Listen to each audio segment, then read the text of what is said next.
Ohio Muslim pays brutal price after feds walk in on final step of America's worst nightmare. Some kids want to be doctors, plumbers, or fire trucks when they grow up. Other kids want to join ISIS and jihad people. Both are fine, because who are we to tell kids they can't be something?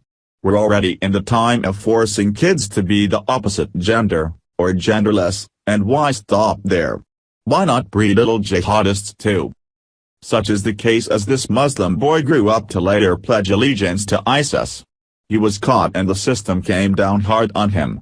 A young fella like this pays a brutal price because they were brainwashed into doing something that would ultimately ruin their life one way or the other.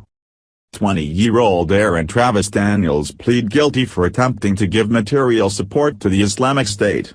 He was later busted by an undercover agent posing as an IS recruiter. According to the Department of Justice, Daniels, 20, attempted to make contact with people to join Islamic State beginning in September 2015. He sent emails to people not named in the FBI's criminal complaint seeking assistance and traveling to Syria to conduct violent jihad and expressed a desire to stop the Russian-Iranian onslaught of our people. In some of these emails, Daniels said he would need financial assistance to travel to Syria to do jihad. Didn't Linda Sarsour recently use the word jihad and liberals tried to play it off like it's not a violent word? I believe they did and she did.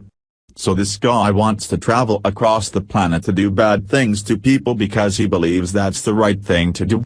What about staying in America and making a nice life for himself and not getting caught up in the violence? He can hook up with 72 girls here, with a small potential for maybe one of them to be a virgin, instead of risking his life to do violent things on the notion that he might get 72 virgins in the afterlife. After 3 months of occasional emails to people he believed were jihadists, Daniels sent $250 via Western Union to a person in Libya he believed was an intermediary to an Islamic State recruiter. After sending the money, an undercover FBI informant posing as an Islamic State recruiter came into contact with Daniels. When the informant asked Daniels what he had done to prove his allegiance to Islamic State, Daniels said he sent $250.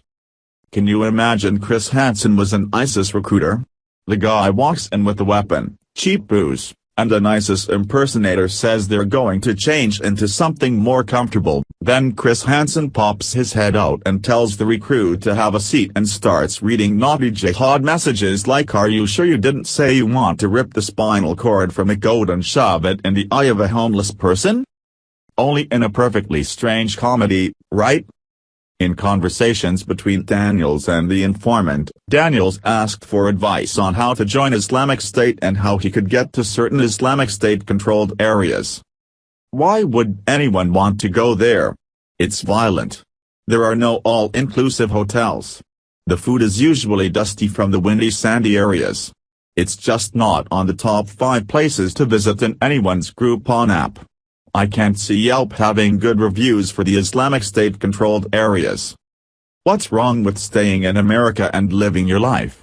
One does not have to join ISIS just because they're Muslim. Everyone has options and choices to make in life.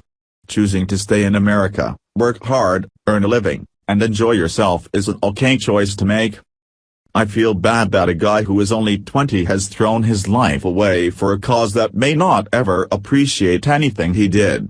You have to wonder what went wrong in his life that would make him feel this way. Why would someone feel compelled to join ISIS and do jihad? What would make him actually follow through with the feelings of doing harm to others? Instead of locking him up, they should study him and try to understand the process of people who go from living a normal life to joining ISIS. Maybe Michael Moore can put down the double bacon cheeseburgers and make a documentary called The Road to Jihad. Thanks for watching. Please subscribe Breaking News 365 channel. Goodbye and see you again.